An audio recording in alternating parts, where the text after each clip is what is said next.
the time is the one thing that we're all equally limited on. 24 hours in a day, if we're lucky enough to still be alive tomorrow. Right. So no matter what, we're dealing with the same hours. If they're out, people are making billions of dollars a year. So what I had to do in order to shift my way of thinking surrounding money, because your limitations jumped into your response. Your limitations were, I'm not quite sure if I'm ready to think about that yet.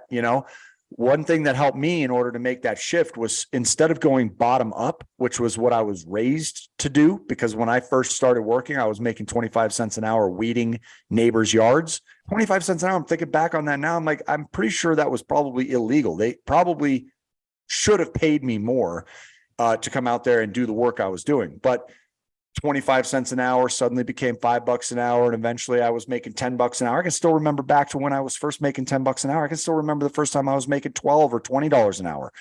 It was a gradual increase versus thinking about it from the top down and saying, how much of a percentage of somebody like an Elon or a Bezos do I have to be earning on an annual basis to break $1 million a year?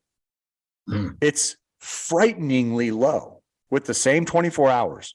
Now, am I sitting here trying to pretend that I have the same intellectual capacity as Elon? No.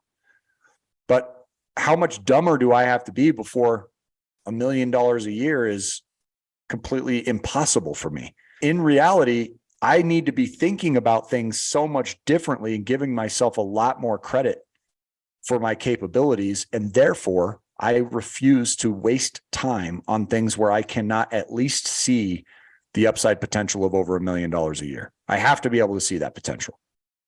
Don't necessarily know how I'm going to get there yet. I want to be able to find other people that are already there, but ultimately, if I can't see it at all and I can't find examples of it, or I find examples and I can't see myself replicating what they're already doing, then I'm moving on and looking for something else that excites me at least as much.